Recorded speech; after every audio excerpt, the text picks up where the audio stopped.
자, 그러면 강의 시작하도록 하겠습니다. 네, 안녕하세요. 전 이번에 트랜스포머 강의를 맡게 된 아이쿠 3기 문승기라고 합니다.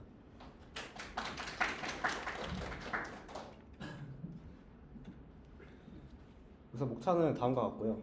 우선 지난 시간에 어텐션이랑 시퀀스 투 시퀀스를 배우셨을 건데 한번 복습하는 시간을 가지고 그 다음에 이제 트랜스포머로 본격적으로 넘어가도록 하겠습니다.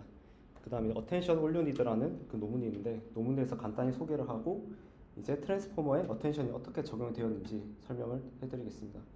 그 트랜스포머는 인코더와 디코더로 구성이 되어 있는데 각각의 요소가 어떻게 구현이 되어 있는지를 말씀을 드리고 그 다음에 트랜스포머의 개요를 정리를 한 다음에 실습 세션으로는 여러분들이 직접 트랜스포머를 만들어 보는 것으로 진행을 하겠습니다.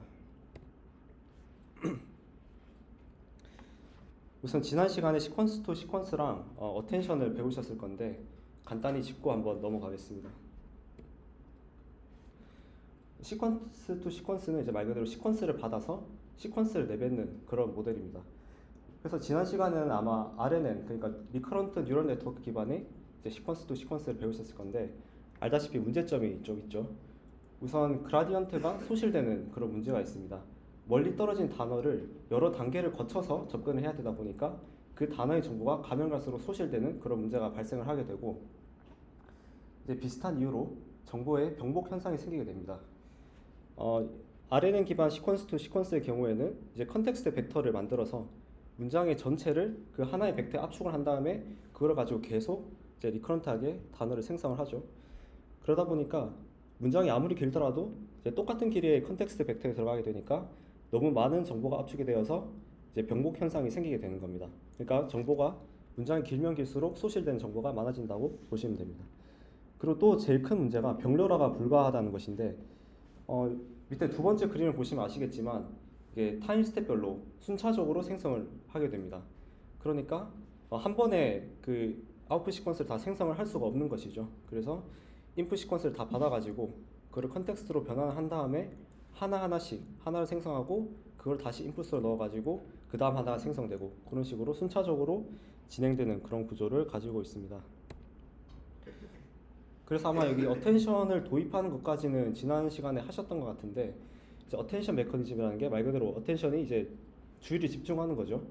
그러니까 이제 RNN에서 디코더에서 단어를 생성할 때 인코더에서 그 처리했던 그 중간 벡터들을 참고로 하는 겁니다. 그러니까 한마디로 말하면 디코더에서 단어 하나하나를 생성할 때마다 인코더의 모든 단어를 참조하는 그런 구조를 어텐션이라고 보시면 됩니다. 그래서 경사소실 문제 등의 RNN 한계를 일부 해결을 했죠. 이제 컨텍스트 벡터도 사용을 하지만 계속 인풋의 단어들을 참조를 하기 때문에 그런 문제들을 조금은 해결을 했습니다. 하지만 근본에는 여전히 이제 RNN이 존재를 하죠. 그 어텐션을 사용을 하지만 결국에는 단어를 하나하나씩 순차적으로 생성하는 것은 다름이 없습니다. 그래서 병렬화가 어렵다는 근본적인 한계가 존재를 합니다. 근데 어텐션 메커니즘 이 자체만 떼서 보면 행렬 연산이죠, 우선. 그래서 요즘의 컴퓨터는 행렬 연산이 굉장히 굉장히 쉽게 병렬화할 수 있도록 이렇게 설계가 되어 있습니다. 그래서 속도상의 이점이 있고 또 시퀀스의 길이가 길더라도 아무리 길더라도 행렬 곱으로 연산을 하면 어텐션 스코어는 바로 구할 수가 있습니다. 리커런트하게 구할 필요가 없이 행렬 연산 한 두세 번만 해주면 바로 구할 수가 있다는 그런 장점이 있습니다. 그래서 이제 연구자들은 생각을 했죠. 이제 RNN이 있는데 이 리커런트 네트워크를 그냥 갖다 버리고 어텐션만 사용해서 뭔가를 할 수 없을까라는 그런 생각을 하게 됩니다. 그리고 그게 가능하다는 게 밝혀졌습니다. 이제 Attention is all you need인데 이거 이제 논문 제목입니다. 2017년에 구글에서 작성한 논문이고 여기서 이제 트랜스포머 메커니즘이 처음으로 이렇게 도입이 된 그런 논문입니다. 우선 이 당시에 그 뭐 RNN이라든지 뭐 시퀀스 투 시퀀스라든지 뭐 트랜스포머라든지 전부 다 이제 기계 번역, 머신 트랜슬레이션 요 태스크를 해결할 목적으로 다 만들어진 겁니다. 그래서 보시면 논문의 첫 문단부터 이제 기계 번역 태스크를 해결하기 위해서 요 트랜스포머를 제안한다 이런 식으로 되어 있습니다. 어쨌든 요 모델은 이제 어텐션 메커니즘만 사용을 해서 시퀀스 투 시퀀스를 할 수 있는 아키텍처를 고안을 했다. RNN을 버렸다가 핵심이라고 보면 되겠습니다. 그런데 이제 이 모델이 이 트랜스포머가 이만큼 범용적이고 이제 강력하다는 건 이제 그 사람들도 알지를 못했던 거죠. 어쨌든 이 트랜스포머가 이제 발표가 되고 나서 지금까지 AI 그 산업의 궤적을 바꾸었다고 해도 과언이 아닐 것입니다. 그래서 뭐 들어가기 전에 먼저 요약하자면 트랜스포머랑 이제 어텐션 메커니즘과 병렬 처리를 통해서 입력 시퀀스의 전체적인 관계를 효율적으로 학습을 합니다. 그리고 또한 텍스트, 음성, 이미지 등 다양한 형태의 시퀀스를 처리할 수 있는 이제 강력한 아키텍처라고 보시면 되겠습니다. 이제 핵심은 어텐션 메커니즘과 병렬 처리 그리고 입력 시퀀스의 관계를 학습한다는 것, 그리고 또 시퀀스 투 시퀀스라는 것, 이렇게 보시면 됩니다. 트랜스포머는 이제 인코더, 디코더 이렇게 구성이 되어 있는데요. 인코더에서 나온 정보가 디코더로 들어가서 디코더는 이제 시퀀스를 생성합니다. 이제 인코더는 어텐션을 통해서 인풋 시퀀스 내의 단어들의 관계를 파악을 합니다. 이제 여기서 단어라고 했지만 뭐 사실 단어는 텍스트 기준이고 뭐 오디오가 들어갈 수도 있고 뭐 비디오가 들어갈 수도 있고 여러 모달리티가 다 들어갈 수 있습니다. 일단 단어라고 여기서는 설명을 하겠습니다. 이제 디코더도 어텐션을 사용합니다. 어텐션을 통해서 아웃풋 시퀀스를 생성하는데 이 과정에서 인코더가 추출한 인풋의 관계 정보를 이용합니다. 그래서 한마디로 인코더는 인풋 시퀀스의 정보를 압축을 해서 그 정보를 그 인풋 시퀀스 안에 있는 단어들 간의 관계를 파악한다고 보시면 되겠습니다. 그리고 이제 디코더는 그 압축된 인풋 시퀀스의 정보를 그 인코더로부터 받아와서 그 정보를 참조하면서 타겟 시퀀스를 생성한다고 보시면 되겠습니다. 중간에 있는 그 그림이 제가 지금 마우스를 하고 있는 이 부분이 이제 트랜스포머의 구조인데 이거 보시면 이제 그냥 어텐션이 아니라 뭐 스케일드 다 프로덕트 어텐션, 멀티 헤드 어텐션, 또 포지셔널 인코딩 이런 게 있습니다. 어텐션을 바로 사용을 할 수 있는 게 아니라 어텐션에 여러 가지 좀 개량을 해줘야지 트랜스포머로 바꿔줄 수가 있습니다. 그래서 이것들이 무엇인지 이제 트랜스포머를 구현하기 위해서 이제 어텐션이 어떻게 개량이 되었는지를 설명드리겠습니다.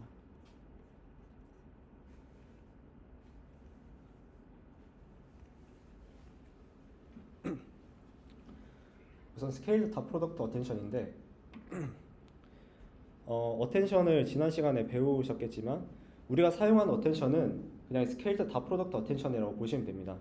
스케일드는 이제 스케일을 조정해준다 라는 뜻이고 다 프로덕트는 우리가 그 어텐션을 구할 때 그 행렬 내적을 하잖아요. 그냥 그거라고 보시면 됩니다. 행렬 곱으로 어텐션을 구하는데 이제 그 결과의 크기를 조정해준다 라고 보시면 되겠습니다. 근데 우리가 왜 크기를 조정해야 되느냐? 이제 시퀀스의 길이가 이렇게 길어지게 되면 내적 값이 커지게 되겠죠. 그거는 사실 당연한 겁니다. 왜냐하면 그 요소가 많을수록 내적은 요소끼리 곱해서 더하는 거기 때문에 이 시퀀스가 길어지면 곱해서 더해야 한 요소가 많아지기 때문에 내적 값이 그 짧은 시퀀스에 비해서 그 스칼라 값이 더 커지게 되겠죠.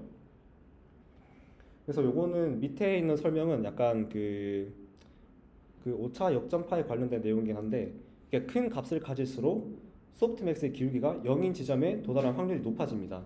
이제 그 말은 학습이 잘 안 된다는 뜻이고요. 이제 우리가 경사하강법으로 이제 모델을 학습을 할 때 예를 들어 뭐 여기 점이 여기 있다라고 하면 경사가 꽤 크기 때문에 이제 한 스텝을 가면 이 값이 많이 변하겠죠. 근데 만약에 점이 이쯤에 있다고 가정을 해보면 요게 기울기는 거의 0입니다. 그래서 학습이 잘 안 돼요. 스텝을 여러 번 해도 기울기가 0이기 때문에 요 x 값이 잘 변화하지 않습니다.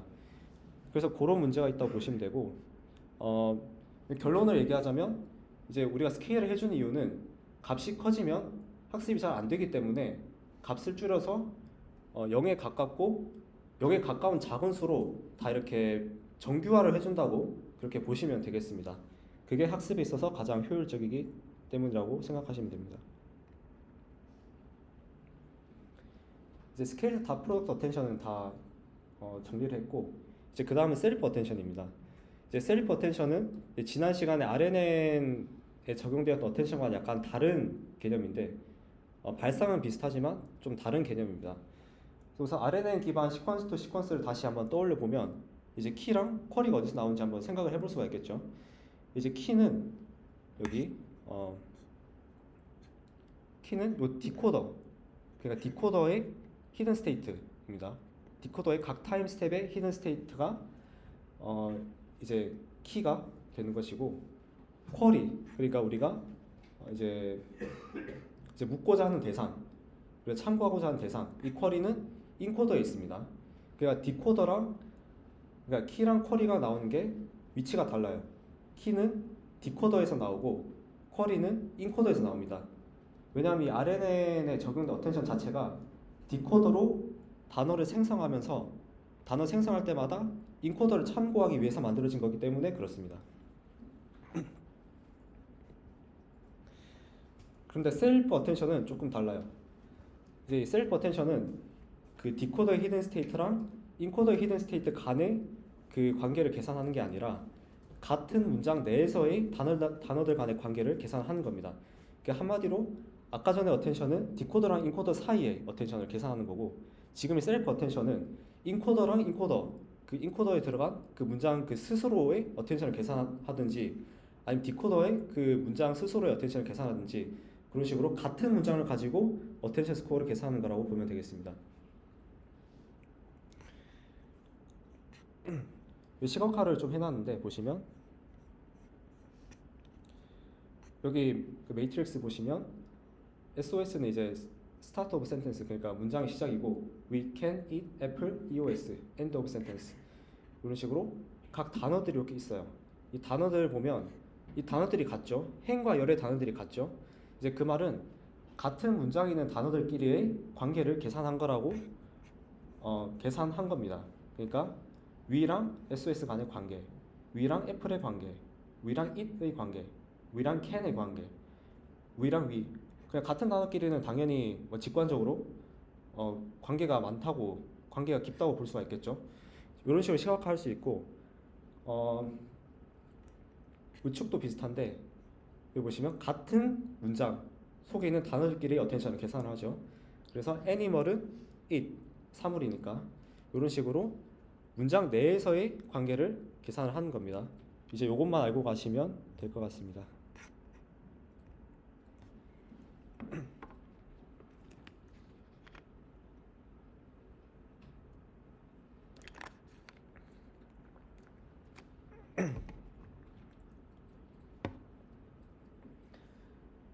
그래서 똑같은 내용인데 수학적으로 설명하자면 동일한 시퀀스에 대해서 이제 쿼리, 키, 밸류를 만드는 이제 각각의 가중치가 있지 않습니까? 이제 이것들을 곱해가지고 같은 문장에 대해서 쿼리랑 키랑 밸류를 생성을 하는 겁니다. 그래서 보시면 이렇게 그 I의 인베딩, M의 인베딩, A의 인베딩, 스튜던트의 인베딩 이렇게 있죠. 요 매트릭스를 요 이제 가중치랑 곱해가지고 쿼리, 키, 밸류를 같은 문장으로부터 뽑아냅니다. 그래서 여기 이제 계산을 하고, 그럼 이제 요 이제 매트릭스가 뭐 I와 I의 관계라든지 I와 M의 관계라든지 이런 식으로 각 단어 간의 이제 관계를 담아놓은 그런 행렬이라고 보시면 되겠습니다. 그래서 얘를 스케일드 다 프로덕트 어텐션을 해주면 셀프 어텐션이 되는 겁니다.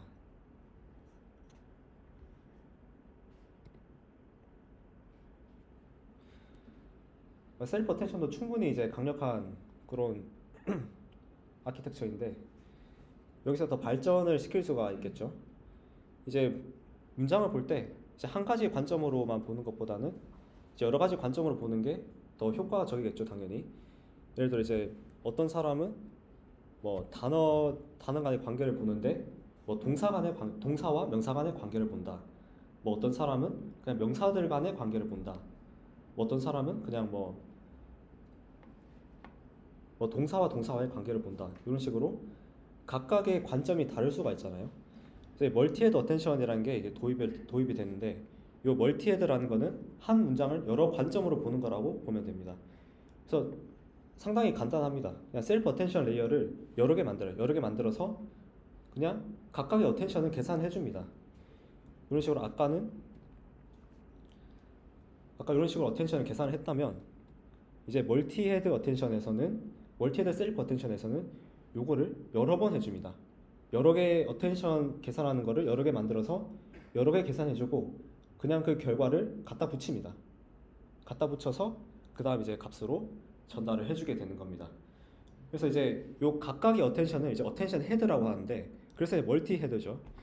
이제 헤드별로 문장의 다른 부분에 집중을 하게 되고, 요거는 이제 저희가 뭐 직접적으로 너는 문장에서 뭐 동사를 봐라, 너는 문장에서 뭐 명사를 봐라, 이런 식으로 명시적으로 진행해 주는 게 아니라 학습하면서 자연스럽게 어디를 볼지를 이 헤드가 이제 학습을 하게 됩니다. 그건 자연스럽게 이루어지는 것이고, 그래서 이제 컨캣이 됐죠. 이렇게 돼서 이러면 좀 길어지잖아요. 그래서 얘를 하나짜리 어텐션 길이 요걸로 바꿔주는 그 행렬 곱 연산을 또 해줘야 됩니다.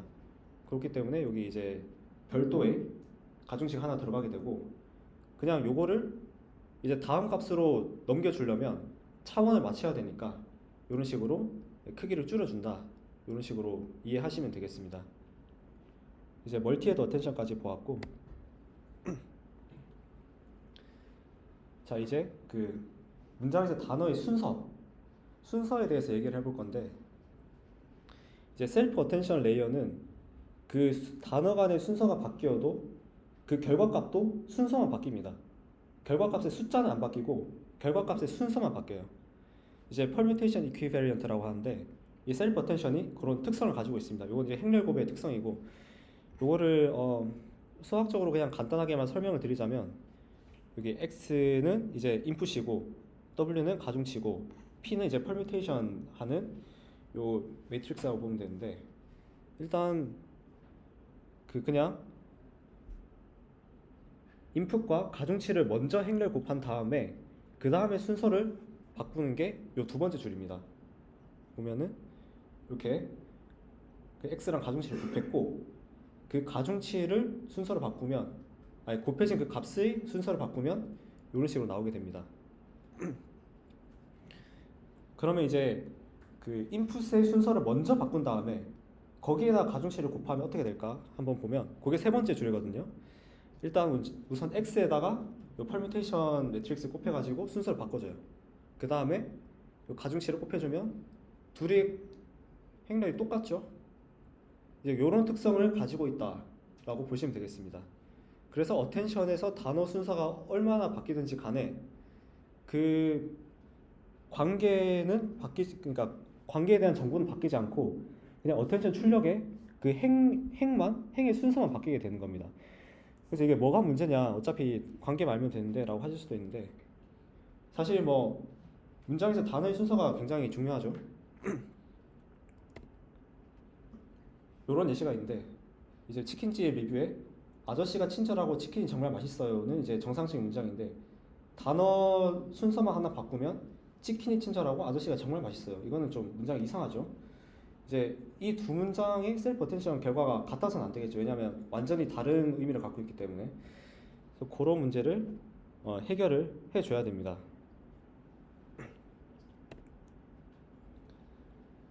그래서 나온 게 이제 포지셔널 인코딩인데, 쉽게 말하면 이제 위치 인코딩, 단어의 위치 정보를 넣어주는 거라고 보면 됩니다.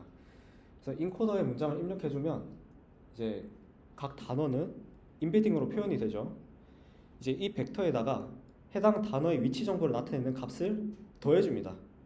왜 더해주는지는 사실 뭐 명확한 이유는 없고요. 그냥 더해준다고 합니다. 논문에서도 더해주는데, 그럼 이제 단어 위치가 바뀌면 이제 우리가 곱해줘야 되는 포스 값은 그대로인데 단어의 위치가 바뀌었어요. 그러면 그전처럼 단어의 위치가 바뀌어도 그대로 유지가 안 되겠죠.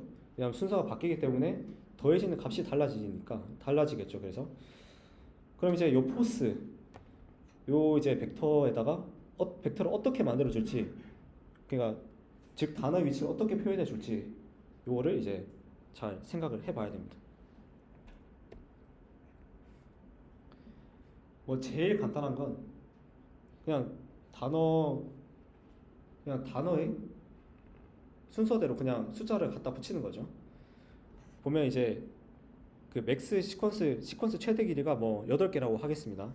그러면 뭐 0, 1, 2, 3, 4, 5, 6, 7 그러니까 7번째 단어까지 있겠죠. 0번째부터. 그럼 0번째 단어에는 0을 그냥 막 넣어주고 첫 번째 단어에는 1 막 넣어주고 7번째 단어에는 7을 막 넣어줘요. 그런 식으로 할 수도 있겠죠. 그러면 어쨌든 순서가 바뀌면 값이 달라지게 되니까. 근데 치명적인 문제가 있습니다. 이렇게 그냥 just count 하는 방법으로 그냥 숫자 세 가지고 숫자를 더해준다. 그렇게 한다고 해보면 뭐 두 번째 단어인 경우에는 이제 워드 임베딩 이렇게 있으면 이 포지션에 이제 똑같은 길이의 벡터에다가 2, 2, 2, 2, 2 이렇게 넣어줍니다. 뭐 요까지는 괜찮다고 할 수 있어요. 근데 이제 단어가 뭐 999번째 단어다. 그러면은 이렇게 되면 어떻게 되죠? 999가 너무 크죠? 그래서 워드에 있는 요 가중치 값이 한마디로 묻히게 됩니다. 그래서 학습이 될 수가 없겠죠. 보통 이제 뉴럴 네트워크의 이제 그 웨이트의 경우에는 뭐 0을 평균을 해가지고 이제 그 범위가 작습니다. 0을 중심으로 뭐 1, 마이너스 1, 뭐 요런 식으로 작은 값을 갖는데 이런 식으로 큰 값을 주면 이제 학습이 제대로 될 리가 없겠죠. 그래서 이 방법은 사용을 할 수가 없습니다. 그러면 값을 줄이면 되지 않을까요? 그래서 뭐 0부터 1까지 있는데 최대값이 아까 7이었죠? 그럼 7로 다 나눠줍니다. 0, 0.14, 0.29 뭐 쭉 해가지고 0과 1로 정규화를 해주면 되지 않느냐. 그러면 좀 낫겠죠. 근데 문제는 이렇게 되면 모델이 달라지면 요 포지션 넣는 방법이 달라질 수가 있습니다. 지금은 맥스 시퀀스 길이가 8개이기 때문에 0부터 1까지 뭐 0.0.14, 0.29 이런 식으로 가는데 시퀀스 길이가 최대 10까지라고 한번 해봅시다. 그러면 A0부터 A9까지 있겠죠.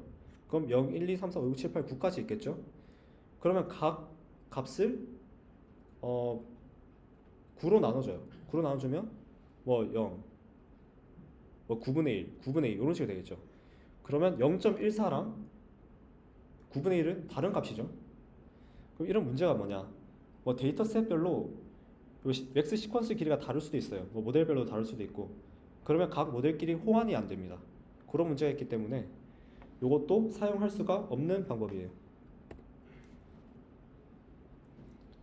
그러면 작은 값을 사용하면서 좀 더 유니버설한 방법은 없나? 그럼 이제 바이너리 벡터를 사용하면 되지 않느냐? 이런 방법을 고안을 할 수가 있겠죠. 그래서 아까까지 스칼라 값이었어요. 스칼라 값으로 해가지고 그냥 똑같이 그냥 2, 2, 2 이런 식으로 더해주는 건데 이제는 벡터 자체를 만드는 겁니다. 뭐 0부터 7까지 있으면 8개죠. 그래서 0번째는 0, 0, 0, 첫 번째는 1, 1, 1, 0, 0, 1, 두 번째는 0, 1, 0, 세 번째는 0, 1, 1 이런 식으로 벡터를 만들어줘서 뭐 예를 들어 이제 잠시만 5번째 단어라고 칩시다. 그러면 5번 5는 뭐죠? 101이죠. 그래서 이 워드에다가 똑같은 길이의 이진 벡터를 더해주는 겁니다. 0, 0, 0, 101 이런 식으로 더해주면 다 해결이 된 것 같죠? 이제 숫자도 작고 위치 정보도 다 맞고 시퀀스 표현할 수 있는 그 길이도 제한도 굉장히 널널해요. 그래서 괜찮은 것 같은데 사실 이거를 쓸 수가 없습니다. 이제 저희가 위치를 인코딩했으면 위치가 있으면 거리를 구할 수가 있어야 되죠. 그러기 위해서 위치를 저희가 넣어주는 게 아닙니까? 그래서 거리를 구할 수가 있어야 되는데 거리를 구할 때 이 거리가 일관적이지가 않습니다. 요 바이너리 방법은 지금 까만 선을 요 마우스 보시면 제가 까만 선을 따라가죠. 자, 0번째는 00, 첫 번째는 01, 두 번째는 10, 세 번째는 11 이런 식으로 인코딩이 돼요. 자, 그러면 거리를 구할 때 한번 우리가 생각해 보면 0번째 단어와 첫 번째 단어 사이의 거리랑 첫 번째 단어랑 두 번째 단어 사이의 거리가 같은 게 사실 직관적으로 맞죠. 그리고 뭐 이제 0번째에서 두 번째 사이의 거리는 0번째, 1번째 사이 거리 플러스 1번째, 첫 번째와 두 번째 사이 거리 이런 식으로 해서 이제 그게 이제 거리를 이제 그런 식으로 돼야지 우리가 제대로 이제 포지션 인코딩 했다, 제대로 거리를 구할 수 있다 이렇게 얘기할 수 있는 건데 요 예시를 보면은 0에서 1로 갈 때 요 벡터 간의 거리를 한번 구해보세요. 그러면 1이죠. 근데 1에서 2로 갈 때는 0에서 1, 0을 가요. 그래서 거리가 1.4배나 차이가 납니다. 근데 또 0에서 2 사이의 거리를 보면 00에서 1, 0이죠. 그럼 이건 또 1이에요.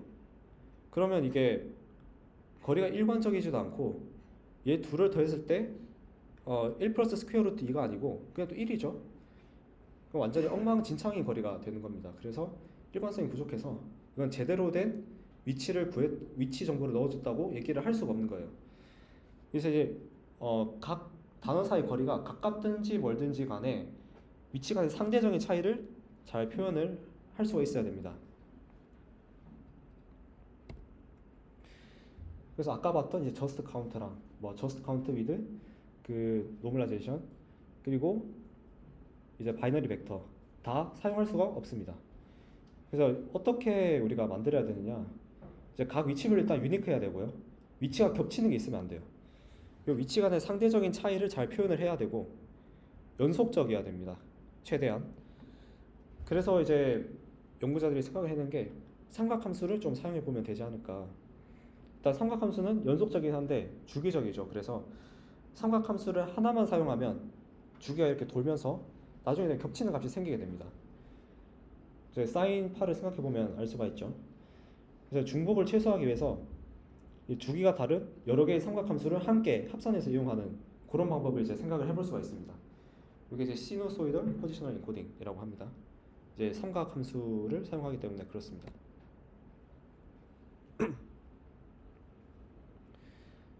자, 쉽게 이제 사실 쉽진 않습니다. 이게 수학적으로 뭐 파고 돌 게 많은데 뭐냐 하이 레벨만 설명하고 넘어가겠습니다.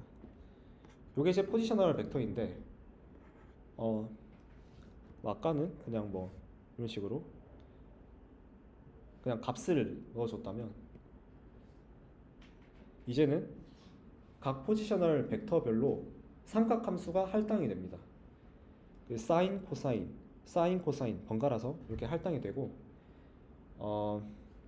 그리고 각 사인의 주기는 이렇게 되어 있습니다. 이제 만이라는 요런 값들은 이제 논문 저자들이 이제 트라이얼 앤 에러를 통해서 그냥 정한 겁니다. 이런 식으로 정해가지고 사인이랑 코사인 함수를 각 인덱스에다가 배정을 해주는 겁니다. 그래서 잘 보시면 여기 밑에 이제 예시가 있죠. I am a robot 이런 식으로 있으면 이제 0번째, 1번째, 2번째, 3번째 이런 식으로 포지셔널 인코딩을 만들어야 되죠. 그러면 요 이제 삼각함수의 주기를 만드는 요 공식에 따라서 각 이제 인덱스별로 이 삼각함수를 이제 할당을 해줍니다. 그래서 이 단어가 몇 번째이냐, 요 인덱스가 몇 번째 인덱스이냐, 요거에 따라서 요 사인 함수나 코사인 함수의 값을 계산을 해주면 돼요. 그냥. 그러면 i의 포지셔널 인코딩 벡터는 0101, m은 0.84, 0.54, 0.10, 1.0 이런 식으로 쭉 나오게 됩니다. 요거는 요 한번 계산을 해보세요. 해보면 이렇게 그냥 나온다는 것을 알 수가 있습니다. 이제 이걸 시각적으로 표현을 하면 이런 식으로 되거든요. 각 인덱스별로 주기가 다른 삼각함수가 배정이 되죠. 사인이랑 코사인 한 쌍 이런 식으로 이제 쌍들이 배정이 되는데 예를 들어서 여기가 뭐 한 8번째 단어라고 해봅시다. 8번째 단어면 이제 여기에 이제 코사인 함수 값, 여기에 사인 함수 값, 코사인 함수 값, 사인 함수 값 쭉 가서 여기에 코사인 함수 값, 사인 함수 값 더해가지고 아니 더하는 게 아니라 구해가지고 각 인덱스에다가 집어넣으면 됩니다. 그게 요거고요. 만약에 이제 뭐 단어가 256번째 단어다. 그러면 마찬가지로 하는데 그러면 이제 값들이 다 달라지죠. 왜냐면 이제 단어의 이 단어의 순서가 다르니까 단어의 위치가 다르니까 각각 다 다른 사인이랑 코사인 함수의 그 함수 값이 들어가게 됩니다. 그래서 이게 충분히 많은 사인이나 코사인 삼각함수들을 사용을 하면 겹치지 않게 각 위치를 표현을 할 수가 있습니다. 이게 충분히 많으면 겹치지 않겠죠. 주기끼리 안 겹치게 하면 되기 때문에 그렇게 보시면 되고, 요걸 이제 시각적으로 표현한 건데, 요 이제 밑에 x축이 뎁스, 그러니까 요 0에서 128까지가 그 한 단어의 인베딩 길이입니다. 아까 그 포지셔널 인코딩 벡터의 길이는 인베딩 벡터의 길이랑 똑같다고 그랬죠. 그거라고 보시면 됩니다. 그래서 하나의 그 포지셔널 인코딩 벡터는 128 길이가 128이고, 그리고 y축은 포지션입니다. 포지션에 따라서 이제 각 인덱스의 값이 다 바뀌는 것을 볼 수가 있죠. 이걸 시각화했더니 이런 식으로 무늬가 나타나는 겁니다. 보면 다 유니크 하잖아요. 그리고 또 이제 어떠한 규칙성이랑 뭐 연속성이 보이죠. 이게 시각적으로도. 이제 그래서 이제 시누소이덜 포지셔널 인코딩을 사용할 수가 있는 겁니다. 저희가. 근데 이렇게 보면 이해가 잘 안 되니까 이제 저희가 40번째 단어에다가 포지셔널 인코딩을 이제 먹인다고 한번 생각을 해봅시다. 일단 40번째 단어의 그 워드 인베딩은 뭐 따로 제가 뽑아놨겠죠. 요건 이제 그 포지셔널 인코딩에 관련된 값들이고, 그래서 이제 포지셔널 인코딩을 다 구해놓은 요 행렬에서 40번째에 해당되는 요 포지셔널 인코딩 벡터를 저희가 뽑아냅니다. 뽑아내면 이렇게 돼요. 일단 워드 인베딩 벡터는 그냥 우리가 구해놓은 거예요. 구해놓았는데 여기에다가 이제 포지셔널 인코딩 벡터, 아까 요 부분, 요 한 줄을 빼내와서 더해줘요. 더해주면 이런 식으로 됩니다. 정보가 섞이죠. 위치 정보랑 단어 정보랑. 그래서 요거를 이제 트랜스포머의 인코더나 디코더의 이제 셀프 어텐션에다가 집어넣는 겁니다. 이런 식으로 구현을 할 수가 있습니다. 뭐 얘기했지만 이제 유니크하고 뭐 결정론적이죠. 그리고 또 이제 이전에 본 것보다 더 긴 시퀀스에 대응을 할 수가 있습니다. 왜냐면 아까 앞에서 보셨지만 굉장히 간단해요. 요 그 주기 구하는 공식이. 그래서 뭐 예를 들어 내가 뭐 지금까지는 10번 그 길이가 10인 문장만 봤는데 갑자기 20인 문장을 받아야 돼요. 그러면 뭐 아까 예를 들어서 요런 방법이다. 그러면 그냥 받을 수가 없죠. 왜냐면 이 길이에 따라서 이존성이 있기 때문에 이제 요런 그 나이브한 방법으로는 구현을 할 수가 없습니다. 하지만 이제 시누소이덜 포지셔널 인코딩을 사용을 하면 길이가 바뀌어도 그냥 여기에 따라서 삼각함수의 주기만 구해주면 돼요. 주기를 구해서 이런 식으로 벡터를 만들어주면 됩니다. 그래서 간단하죠. 그리고 이제 디스턴스를 추측을 할 수가 있습니다. 저희가. 그리고 또 한 가지 좋은 거는 저희가 이제 사인이랑 코사인을 이제 섞어서 활용을 했잖아요. 이제 그렇게 하게 되면 저 이제 선형 변환을 통해서 하나에서 다른 걸로 이렇게 넘어갈 수가 있습니다. 이 수식을 보시면 요건 이제 선형대소 하시면 해보셨으면 다 아실 건데 이런 식으로 선형 변환을 할 수가 있죠. 사인이랑 코사인 이렇게 쓴 게 다 이유가 있는 겁니다. 보시면 이런 식으로 사인 코사인, 사인 코사인, 사인 코사인 이제 각각의 하나의 포지션에서 다른 포지션으로 갈 때의 이 선형 변환을 구할 수가 있습니다. 보시면 행렬이 보이죠? 이런 식으로 구할 수 있기 때문에 선형 변환이 필요한 연산에서 이제 굉장히 도움이 된다고 볼 수가 있겠습니다. 지금까지 어텐션을 그냥 사용할 수 없기 때문에 제가 여러 가지 이제 방법들을 도입을 했죠. 일단 셀프 어텐션, 이제 한 문장 내에서 그러니까 인코더 디코더 사이가 아니라 한 문장 내에서 단어들 간의 관계를 계산하는 거고, 이제 멀티헤드 어텐션은 그 어텐션을 병렬화 해가지고 여러 번 한 다음에 이어 붙이는 겁니다. 그래서 여러 가지 관점을 갖게 한다 이렇게 보면 되고, 이제 포지셔널 인코딩, 그 어텐션은 이제 태생적으로 순서가 바뀌면 아웃풋이 바뀌는 게 아니라 아웃풋 순서만 바뀌는 거예요. 그래서 그거를 해결하기 위해서 각 단어에 위치 정보를 넣어준다. 요 세 가지를 저희가 봤습니다. 그래서 요것들을 다 합쳐가지고 트랜스포머를 만들 수가 있는 겁니다.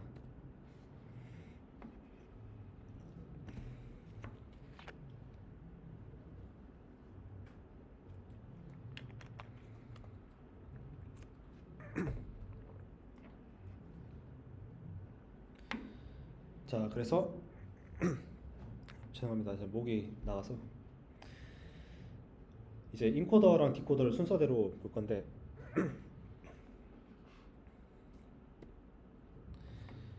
일단 저희가 설명할 때 예시를 들 거는 이런 식으로 머신 트랜슬레이션, 영어에서 프랑스어 문장을 바꾸는 거, 요거를 가지고 한번 해보겠습니다. 트랜스포머 구조는 일단 이렇게 생겼고요.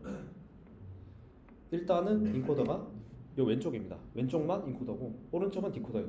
일단 왼쪽만 볼 겁니다. 지금은 인코더가 뭐냐, 어텐션 메커니즘을 통해서 주어진 인풋 시퀀스 안에 그 토큰 간의 정보, 그러니까 즉 단어 간의 정보를 관계를 파악하고 이 정보를 압축하는 그런 기능을 가지고 있습니다.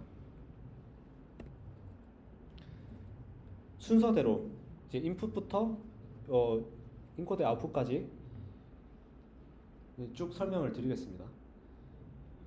우선 이제 I am a student 요 문장이 들어간다고, 인풋이 들어간다고 한번 봅시다. 가정해 봅시다. 인풋 임베딩, 단어 임베딩 다 만져줘야 되죠.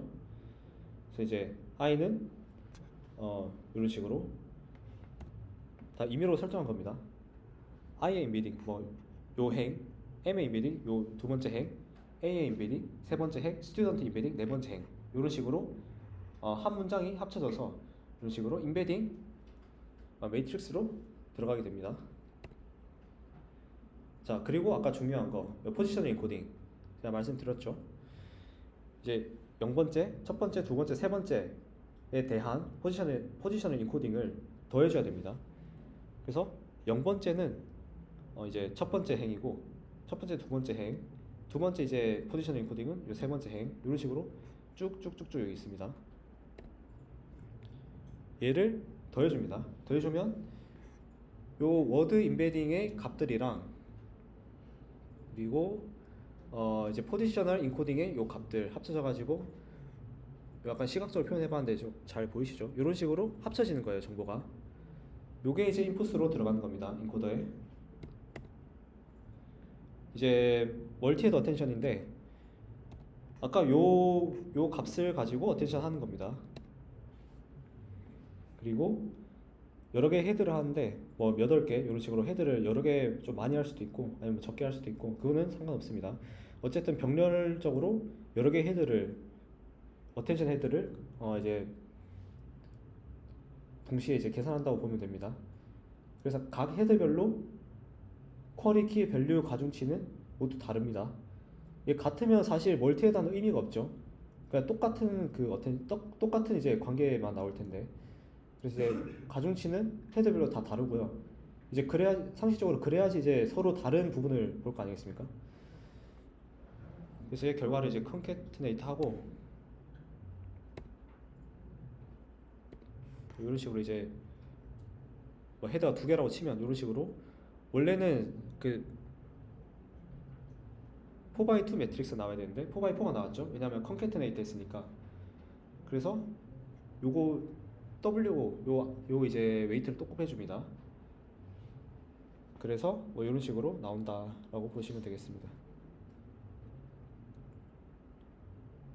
조금 이제 차원이 약간 잘못됐네요. 근데 일단 뭐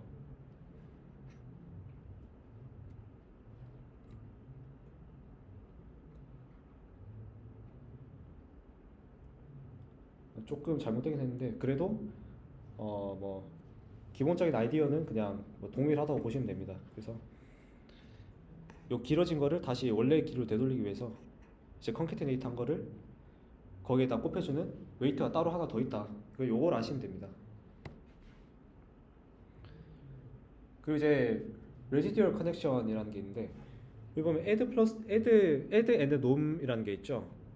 일단 add랑 이 norm은 따로인데 따로 존재하는 건데 일단 add 이 부분이 뭐냐면 이제 residual connection입니다.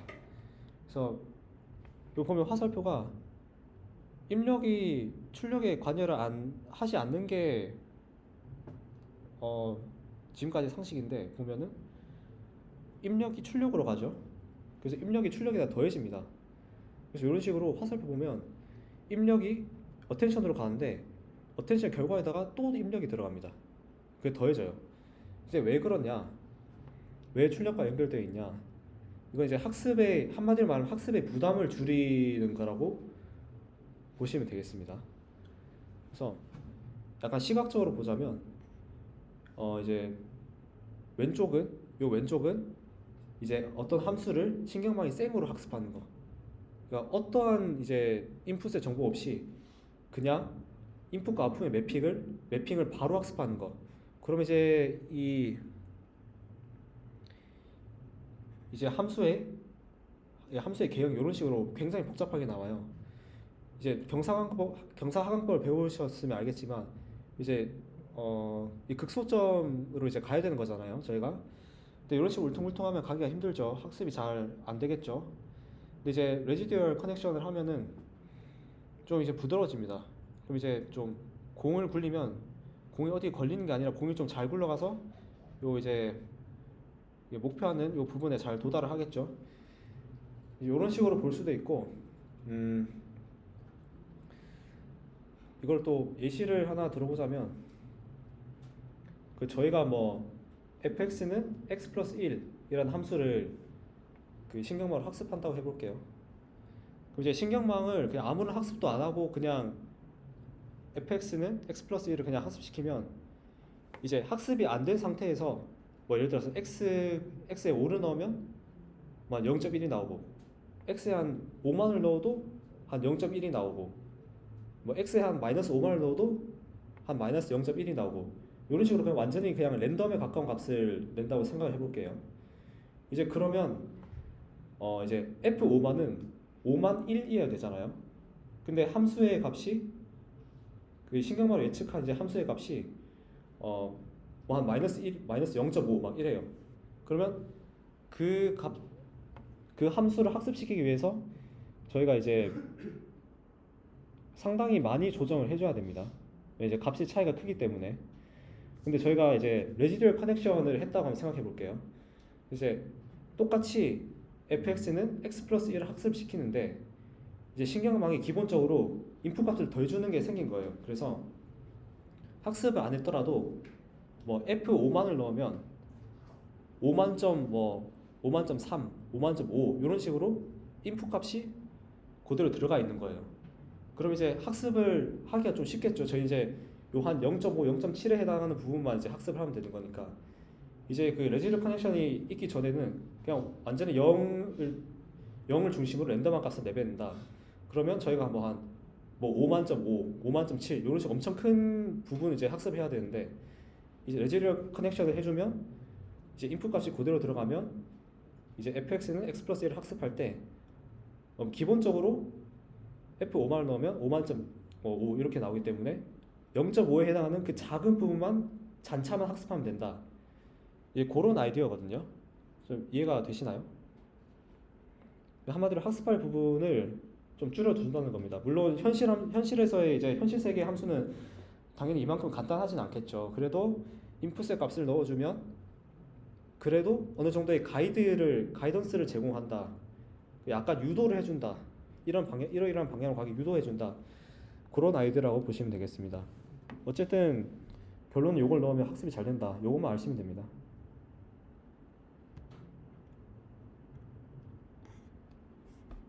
그리고 이제 네, 이건 똑같은 내용이네요. 그 이제 노음인데, 요건 이제 레이어 노멀라이제이션입니다. 배치 노멀라이제이션은 다들 뭐 한 번쯤 들어는 보셨겠죠? 배치 노멀라이제이션. 이제 같은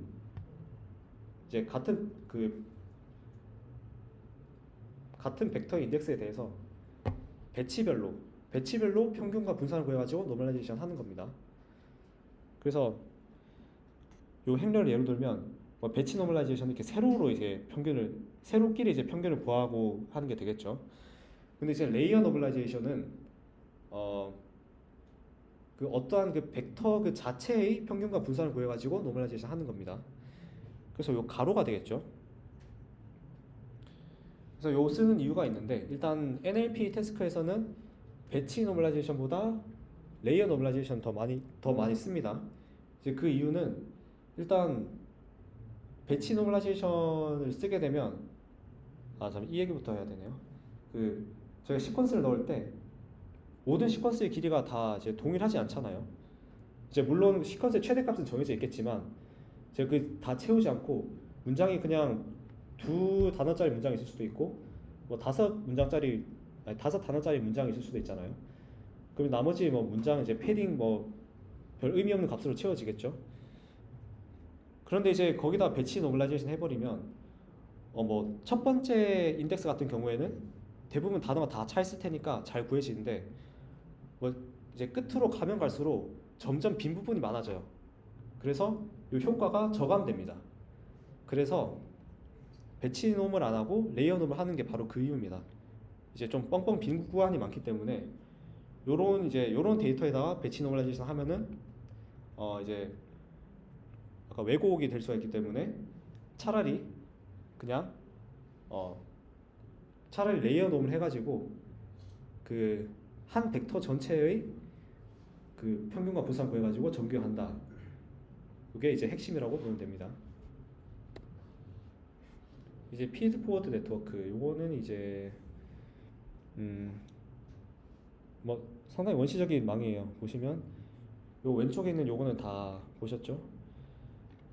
요런 망을 끝에 하나 붙입니다. 요것도 이제 잔차 연결이랑 레이어 놈을 다 해줍니다.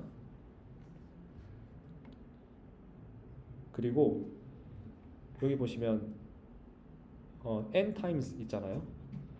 이게 뭐냐면 사실 요거를 n회 반복을 하는 겁니다. 이게 길기 때문에 이런 식으로 n times 이게 압축해 놓은 건데 사실 요 과정을 풀어보면 이렇게 되는 거예요. 그래서 한 인코더 블록에서 나온 그 매트릭스를 다시 인풋에 넣어가지고 그 계속 이제 계산을 하는 겁니다. 그래서 어텐션 구한 거를 또 어텐션 구하고 그거를 또 어텐션 구하고 해서 점점 더 깊고 추상적인 관계를 학습할 수 있도록 해주는 거라고 보시면 됩니다. 그래서 다 하고 나면 이제 최종 매트릭스가 나오겠죠. 요게 이제 그 인풋 문장의 각 단어 사이의 관계를 이제 좀 철저하게 학습해 놓은 그런 이제 매트릭스라고 보시면 되고, 요게 나중에 디코더가 참조할 수 있도록 디코더로 들어가게 됩니다. 요 매트릭스가. 지금까지는 인코더였고 이제는 디코더입니다. 디코더는 이제 아까 말했듯이 우측 부분이고 이제 어텐션 메커니즘은 똑같아요. 똑같이 어텐션 메커니즘 써서 이제 타겟 시퀀스를 생성하는 겁니다.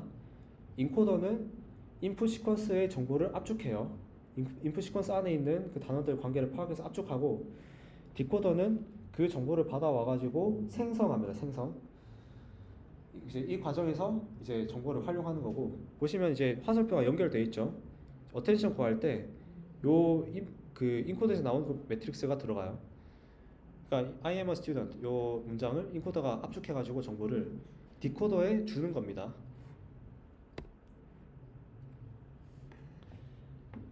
디코더의 작동을 보면 일단 뭐 인코더에 이미 인풋을 넣어놔서 그 이제 정보를 받아온다라고 가정을 하고 이 디코더에 단어 하나씩 넣어야겠죠. 이제 스타트 오브 센텐스 넣으면 이제 요 빨간 단어 나오고, 자 그러면 이제 그 다음 단어를 예측하려면 얘만 넣으면 안 되고 앞에 두 개 단어를 같이 넣어야 되죠. 그러면 요 단어가 나오고, 그 다음에 앞에 단어를 요 노란색 단어만 넣으면 안 되고 앞에 단어까지 세 개를 다 넣어야 돼요.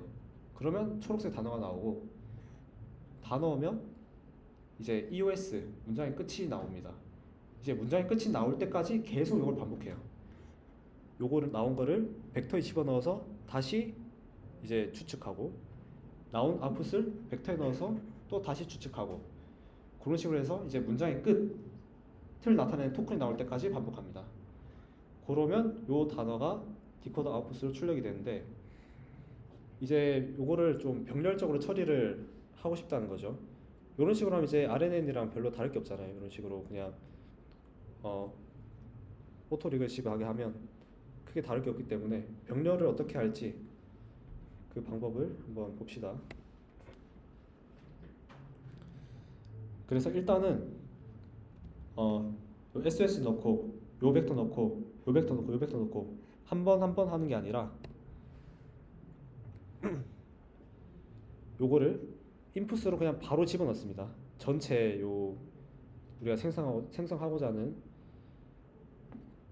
요거를 한꺼번에 주입을 해서 디코더는 차례대로 요 단어들을 생성하도록 하는 게 우리의 목표입니다. 그래서 SOS 그 뭐 요 첫 번째 단어, 두 번째 단어, 세 번째 단어, EOS 요게 있다면 인풋은 첫 번째부터 네 번째까지, 아웃풋은 두 번째 단어부터 다섯 번째 단어까지 되는 겁니다. 그리고 이제 일단 인풋 들어간 건 똑같아요. 일단 각 토큰의 인베딩 생성하고 포지션을 그 인코딩 주입합니다. 요거는 이제 인코더랑 똑같고, 자 보면 셀프 어텐션은 이제 똑같은 것 같은데 마스크드 멀티헤드 셀프 어텐션 돼 있죠. 그 마스크를 왜 씌우냐? 가려야 되는 정보가 있기 때문에 그렇습니다. 가려야 되는 정보가 뭐냐 하면은 아까 봤지만 우리가 이런 식으로 하나하나씩 생성할 때 보면은 우리가 어떤 단어를 만들려면 과거의 단어만 봐야 되죠. 요 빨간 단어를 생성하는데 노란색, 초록색 단어를 보면은 이건 사실 말이 안 되는 거죠. 생성하지도 않은 미래의 단어를 보고 과거의 단어를 생성하면 안 되잖아요. 이제 그거를 이제 해주려다 보니까 가려야 되는 정보가 생기는 겁니다. 이제 셀프 어텐션은 그냥 해버리면 그냥 요 네 개의 단어들 간의 관계를 그냥 다 계산을 해버려요. 그래서 과거의 단어, 미래의 단어 그런 거 할 거 없이 다 그냥 계산을 해버립니다. 근데 이제 과거의 단어는 미래의 단어는 절대 보면 안 되죠. 얘를 어떻게 해주느냐? 이런 식으로 일단 어텐션을 구해가지고 보면은 요 SOS 단어 시작, 문장 시작 요 토큰은 그 다음 거 보면 안 되죠. 그래서 얘를 다 이제 뭐 거의 0에 가까운 값으로 없애버립니다. 그 영향력을 없애버립니다. 요것도 보시면 요 단어 다음에 두 개의 단어는 미래의 단어죠. 없애고 이런 식으로 해서 가려야 되는 정보를 없애줍니다.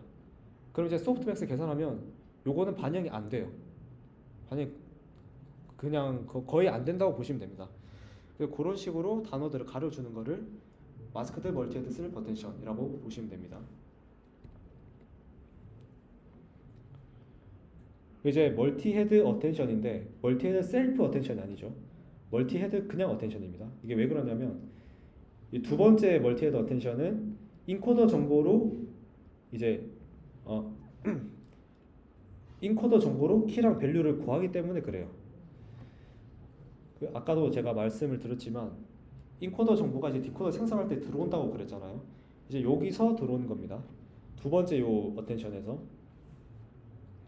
그래서 아까는 그 같은 문장 내의 단어들끼리 이제 계산을 했지만 지금은 그 아웃풋에 있는 그 단어들이 쿼리가 되고 키랑 밸류는 인코더에서 압축해 놓은 그 정보가 들어온 거예요. 그 한마디로 말하면 이제 아웃풋에서 이제 해야 될 그 단어들과 그 인풋의 단어들 간의 관계를 일단 계산을 하는 겁니다. 그래서 여기 화살표로 이렇게 들어간다고 되어 있죠. 이제 인코더와 디코더를 연결해 준다. 이렇게 보면 됩니다. 디코더도 마찬가지로 요거를 이제 반복을 해야 돼요. 여기 보면 그냥 n times라고 되어 있지만 사실 이렇게 풀어보면 이런 식으로 되어 있어요. 그러면 요 똑같은 과정을 뭐 세 번 하나 치면 그러면 인코더의 정보는 언제 들어갔냐? 세 번 다 들어갑니다. 매번 할 때마다 이 두 번째 이제 멀티헤드 어텐션에 요 인코더의 정보를 받아옵니다. 그래서 이제 인코더에 이제 I am a student 요 문장이 들어가면 자 인코더 요 블럭이 6개라 치면 인코더 1, 2, 3, 4, 5, 6 6개 해가지고 이 결과가 나왔죠. 그럼 디코더도 6개니까 1, 2, 3, 4, 5, 6번 그 디코더를 거쳐가지고 이제 결과가 나와야 되는데 요 한 번만 인코더 정보를 받는 게 아니라 한 번 반복할 때마다 다 인코더 정보를 받습니다. 그래서 인코더의 그 문장 간의 관계를 잘 파악할 수 있도록 이렇게 매번 해준다고 보시면 됩니다. 네.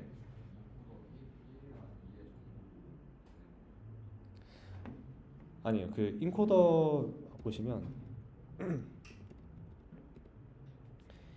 이게 인코더 1, 2, 3, 4 이런 식으로 가는 거거든요.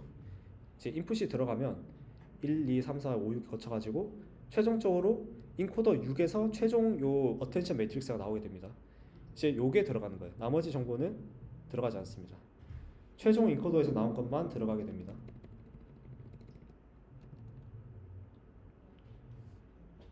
요 인코더 6에서 나온 최종 이제 요 어텐션 매트릭스가 디코더 1, 2, 3, 4, 5, 6 계산할 때 한 번 한 번 할 때마다 다 들어갑니다. 다 참조를 하게 됩니다. 그래서 이제 요 문장이 나중에 학습할 때는 이제 요것도 이제 생성이 되는지를 이제 확인을 해가지고 이제 로스를 구하면 되겠죠. 그런 식으로 이제 작동이 되는 겁니다.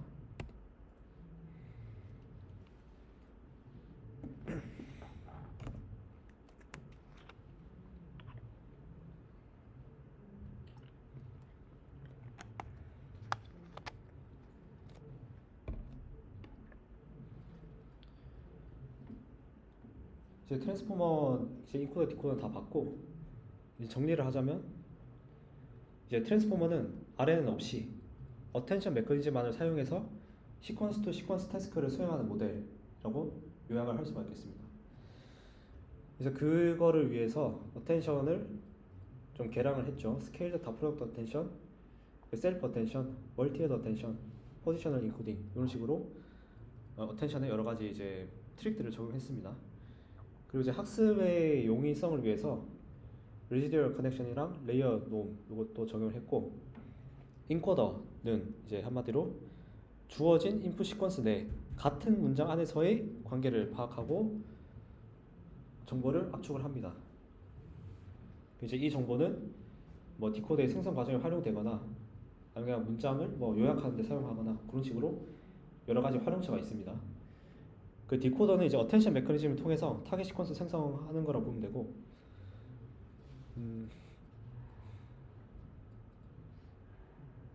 네, 이 과정에서 인코더가 출출한 이제 인풋 시퀀스의 그 어텐션 매트릭스 정보를 이제 활용을 하는 겁니다.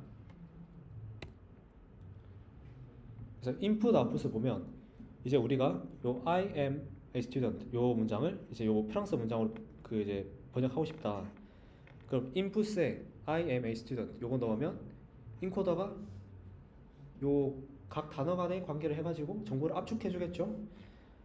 그리고 이제 요 디코더에 SOS를 넣으면 요걸 참고해서 요 단어가 나오죠. 그러면 SOS랑 요 단어를 합친 벡터가 또 들어가면 요게 나오겠죠. 그리고 또 합쳐서 요 벡터를 넣으면 다음 단어가 나오고, 그 단어를 벡터에 넣어가지고 또 추론하면 다음 EOS가 나오고, 그러면 끝내고 이제 인퍼런스는 이런 식으로 진행이 됩니다.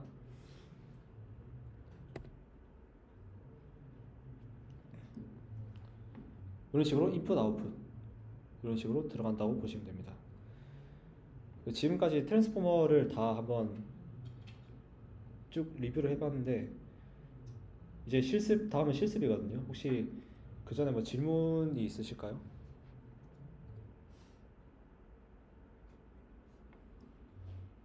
혹시 네. 디코더에서 네. 포지셔널 인코딩을 해주잖아요. 네네. 그러니까 아웃풋에서 그 단어를 뽑아내야 될 때는 포지셔널 인코딩을 빼줘서 그 아웃풋이라는 게 여기를 얘기하는 건가요? 네, 거기서는 포지셔널 인코딩 안 빼줘도 돼요. 아, 요 포지셔널 인코딩은 요 내부의 어텐션을 계산하는 데만 사용이 되고요. 이 이제 모델의 출력값이 뭐냐면 요 포지셔널 인코딩 그 이제 어텐션을 다 거친 요 매트릭스를 가지고 요 리니어 이제 레이어에 넣고 소프트엑스의 확률 값이 나오게 됩니다. 그래서 이제 그 예를 들어 알파벳 단어 i가 들어갔다. 단어 i가 들어갔으면 이제 출력값이 그 m에 해당되는 그 m에 해당되는 임베딩이 아니라 그 모든 가능한 단어 중에서 모든 그 가능한 단어들의 확률이 나오게 되는 거예요. 그래서 이제 m의 확률이 제일 높으니까 이제 m이 선택되는 거고 이제 그렇게 되는 거죠. 그래서 포지셔널 인코딩은 아웃풋에는 이제 들어가지가 않습니다.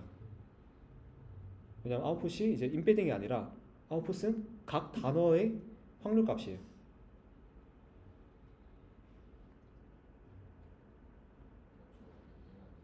네. 위에는 출력값으로 아웃풋 X가 나오고 디코더의 인풋은 지금 아웃풋이 들어가잖아요. 네네. 아웃풋이 나와도 아웃풋이 나온다는 궁금하거든요. 아, 이거 이제 나중에 실습하다 보면 아시게 될 건데 일단은 요 아웃풋 여기서 말하는 요 아웃풋은 학습할 때를 기준으로 설명을 한 것 같아요. 보시면 이제 I am a student 요게 들어가면 요 단어가 요 문장이 이제 아웃풋으로 나와야 되잖아요. 이제 그거를 의미하기 위해서 요 아웃풋이 들어간다라고 한 것 같은데 그러니까 조금 명확하지 않은 것 같긴 하네요. 그래서 제가 이제 다시 이제 말씀을 드리면 여기에 디코더에 들어가는 요 인풋은 단어들의 벡터입니다. 단어들의 벡터가 들어가요. 순서를 고려하지 않은 단어를 백성하고 아니요, 순서도 고려하죠. 순서를 고려해야 됩니다. 왜냐하면 이제 보면은 SOS 요거 나오면 다음에 요게 나와야 되잖아요. 이제 단어를 생성할 때도 그 전에 단어를 알아야 돼요. 그 전에 단어들이 뭔지를 알아야 돼요. 그래서 순서 정보도 넣어줘야 되고 그래서 결론은 이제 순서를 고려한 단어들의 벡터가 디코더의 인풋으로 들어갑니다. 그러면 그 디코더의 아웃풋은 다음 단어의 임베딩이 아니고 그러니까 가능한 모든 경우의 수를 일단 모든 단어들을 다 이제 저희가 이제 임베딩에다가 이제 할당을 해두거든요. 그래서 디코더의 아웃풋은 가능한 모든 단어의 각각의 확률이에요. 그래서 여기 만약에 인풋으로 디코더 인풋으로 SOS, IMA가 들어가요. 그러면 디코더 아웃풋이 스튜던트에 해당하는 임베딩이 나오는 게 아니고 일단 영어에 영어 사전에 보면 모든 단어들이 있죠. 단어들이 엄청 많죠. 그리고 이제 그 사전에 있는 모든 단어별로 확률을 이제 구해요. 그럼 그 아무 의미 없는 단어 동사 I am 어가 들어갔는데 동사는 0으로 나오겠죠. 동사들은 거의 다 0으로 나오겠죠. 근데 스튜던트가 한 0.6 이렇게 나와요, 확률이. 그러면 그 확률을 보고 스튜던트를 선택을 하는 거예요, 저희가. 그게 이제 디코더의 아웃풋이 어떻게 이제 그 단어로 바뀌는가라고 생각하시면 됩니다. 혹시 이해가 되셨나요?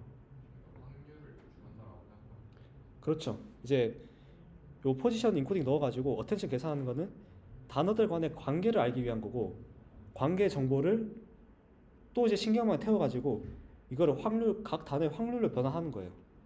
그래서 제일 높은 확률의 단어를 선택을 한다. 그래서 디코더 인풋이 I am 였다면 나중에 아웃풋을 보면 확률 값들이 쫙 이렇게 몇천 개 있겠죠. 그 단어들은 죄다 0일 거고 동사들은 죄다 0일 거고 명사들은 확률이 높겠죠. 그럼 그 중에 제일 높은 뭐 student라든지 뭐, I am a man, 뭐 man 이런 단어 뭐 그런 게 선택이 되겠죠. 아무거나 이제 그런 거라고 보시면 됩니다. 확률이 제일 높은 거를 선택한다고 보시면 됩니다.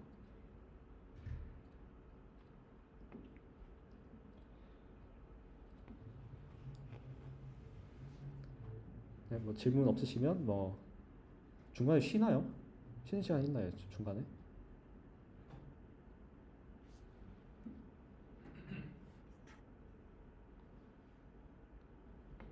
그러면 한 몇 분 정도 쉬나요, 보통? 10분이요? 그럼 10분만 쉬었다가 이제 실습해보고 마치도록 하겠습니다.